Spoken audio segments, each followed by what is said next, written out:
I have no idea কি আজকের video কতজন দেখবে কি না দেখবে, নাকি প্রতিদিনের মতো 0 ভিউজ আসবে। আমি আজকের ভিডিও বানাচ্ছি শুধুমাত্র আমি এবং আমার মতো যারা ইন্ডিয়ার ইউথ আছে তাদের জন্য। আমার আজ কথা বলতে প্রবলেম হচ্ছে, আমার এখানে শ্বাসকষ্ট হচ্ছে কথা বলতে, কারণ কাল থেকে আমার শরীর খারাপ। আর এই কথাটা না বলে আমি পারলাম না। আমি বলতে চাইবো যে অধিকার আমাদের পাওয়া প্রাপ্য, যে সাপোর্ট আমাদের সরকার পুলিশদের কাছে পাওয়া উচিত, সেগুলোর জন্য যদি প্রোটেক্ট করতে হয়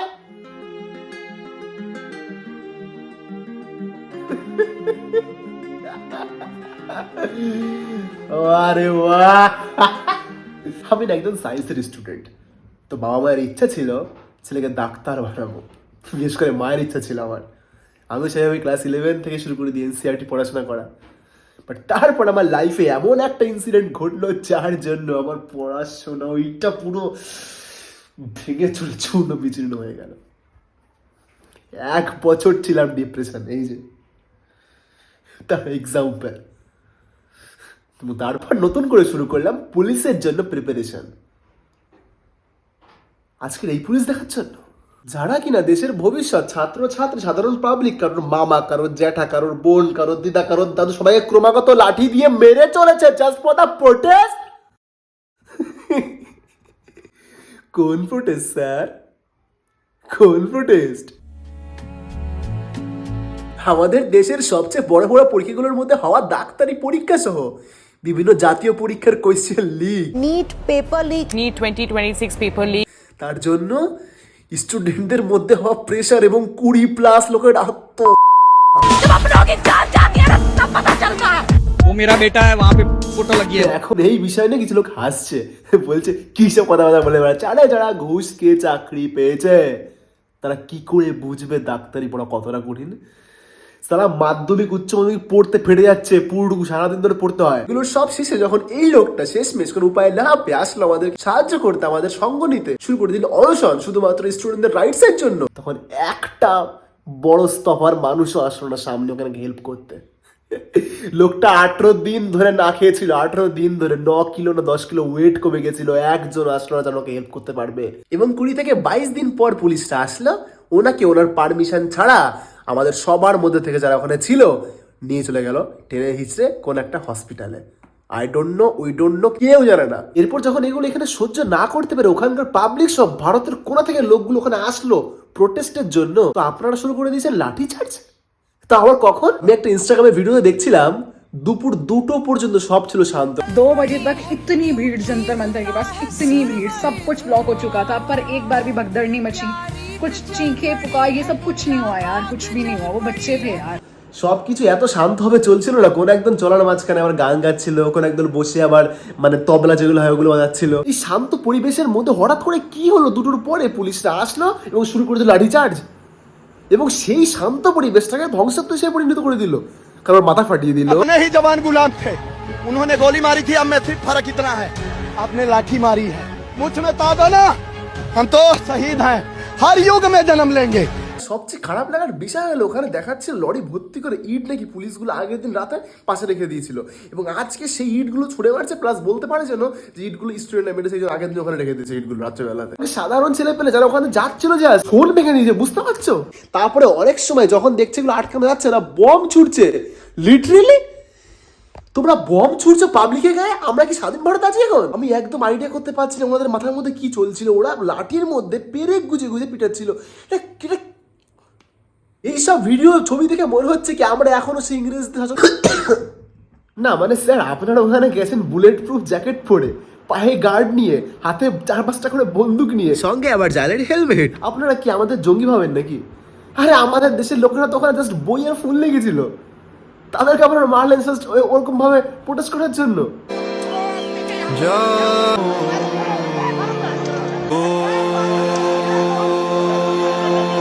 আর ঠিক এগুলোর মাঝখানেই ওয়াইল্ড কার্ড এন্ট্রি হয় পাঞ্জাবিদের, হাতে তরোয়াল, ট্রাক্টর নিয়ে। অন্যদিক থেকে এত 2টো বড় বড় সিঙ্গারা গরু একদম রাস্তা ভরে গেছে, মানে পুরো ভারতবাসী এক জায়গায়, বুঝতে পারছি। এক সেকেন্ড, আমি তো আসল নামটাই নিইনি, গান্ধীজি এসছে। ইয়েস, আমি বিশ্বাস করতে পারছি না, গান্ধীজি করতে চলে আসলো, আর সঙ্গে স্পাইডারম্যানও আছে। ও মাই গড ভাই, আর খারাপ লাগার বিষয় হলো পুলিশেরা কন্টিনিউয়াসলি এদিকে জগন্নাথ দিকে থেকে একটা গ্যাস ছুটছে, যে গ্যাসটা হোয়াইট ধরনের হচ্ছে এবং সেটা ফাটার পর লোকে নাকে মুখে গিয়ে কাশি হচ্ছে, অনেকে অজ্ঞান হয়ে পড়ছে। আর ভাই আমাদের ভারতীয় একটু বেশি তো এক্সট্রা লেভেলের, ওরা আবার ওটা নিয়ে ছুটে গিয়ে পুলিশের দিয়ে ছুড়ে মারছে।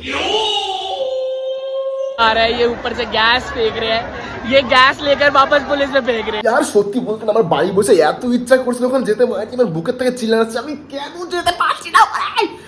আর এর মধ্যে যেখানে বিদেশি কিছু টুরিস্ট এখানে ঘুরতে এসে এগুলোর মধ্যে অংশ নিচ্ছে, আর বিদেশি রিপোর্টার বলতে পারো তারা এখানে এসে এগুলো কভার করার চেষ্টা করছে, সেইখানে আমাদের ইন্ডিয়ান রিপোর্টার, মানে এক কথায় হিন্দির ছেলে বলে গদি মিডিয়া, তোরা শুনবে কি প্রশ্ন করছে, मोदी की छाती सलमान खान से भी लंबी। अरे हमें क्या लेना मोदी की छाती से यार, हमारे भविष्य सुधारो यार। এটা জিজ্ঞেস করছে না তোমরা কেন প্রোটেস্ট করছো, তোমরা কেন কি হয়েছে, ওরা এটা প্রমাণ করার চেষ্টা করছে যে তারা প্রোটেস্ট করার যোগ্য নয়। ধরো ওরা উপরে ভগৎ সিং এর ছবি দাঁড়িয়ে আছে, বলে বলো তো ভগৎ সিং এর জন্ম কত, বলো তো ভগৎ সিং এর বাড়ি কোথায় ছিল। আর ভাই সবচেয়ে বড় ঘটনা শুনবে, যেখানে প্রোটেস্ট গুলো চলছে সেখানে মুসলমান ভাইরা রান্না করছে, হিন্দু ভাইরা সেই রান্না নিয়ে সমাজে ভাগ করে দিচ্ছে। মানে এর থেকে ভালো দৃশ্য তুমি কি বললে বলো? At the end of the day ভাই আমরা ইন্ডিয়ান, তাই না?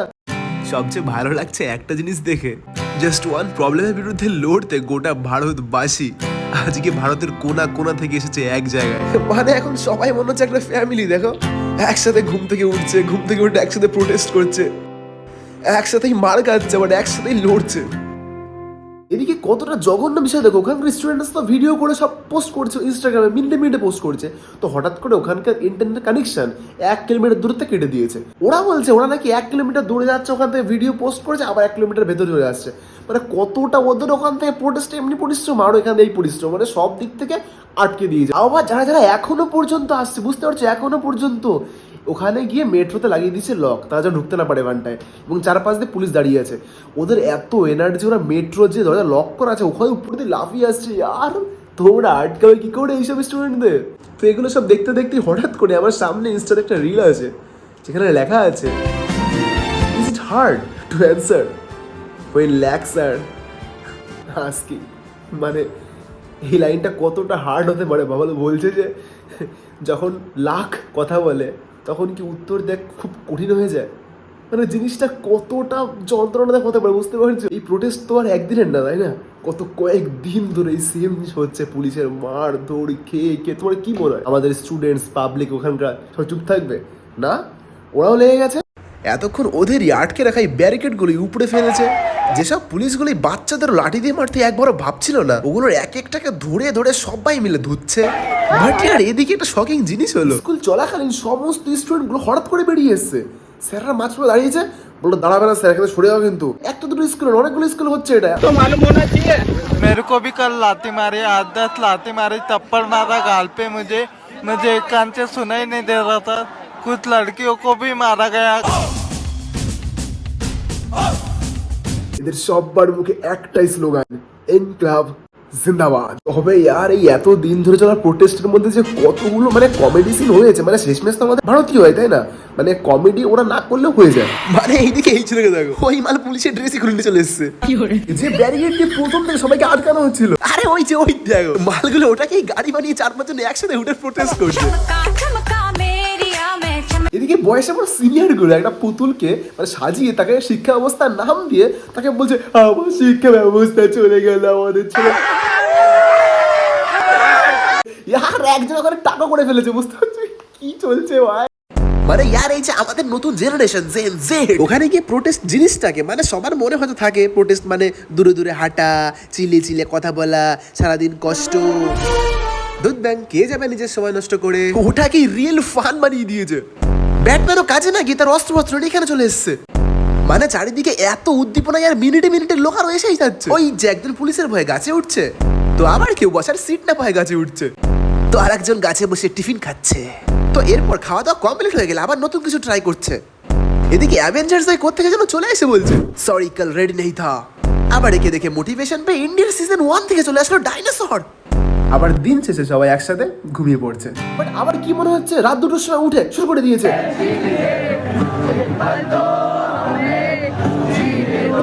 জিনে দো ও give me some sunshine, give me some at the end of the day এটাই বলতে চাই যে দেখো সরকার আজ আছে কাল নেই, কাল নতুন একজন আসবে আবার পরের দিন সে থাকবে না। তো সমাজের এই যে জিনিসটা এটা কিন্তু কম বেশি চলবেই। তো ফালতু এই জিনিসে মানে নিজের যে স্বপ্ন ওটাকে তুমি ভুলে যাও না। দেখো পড়াশোনা কী বলো তো, আজকে হতে পারে প্রবলেম, বাট এটা তোমার ভিতরে থাকে একটা জ্ঞান যেটা কেউ নিতে পারবে না, টাকায় বিক্রি হয় না এটা।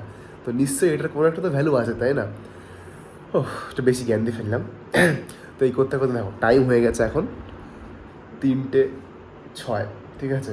তো মা এখন শুনলে না আমাকে বিশাল বকবে, হ্যাঁ। তো এই জন্য আজকের ব্লগটা এই অবধি, বাই।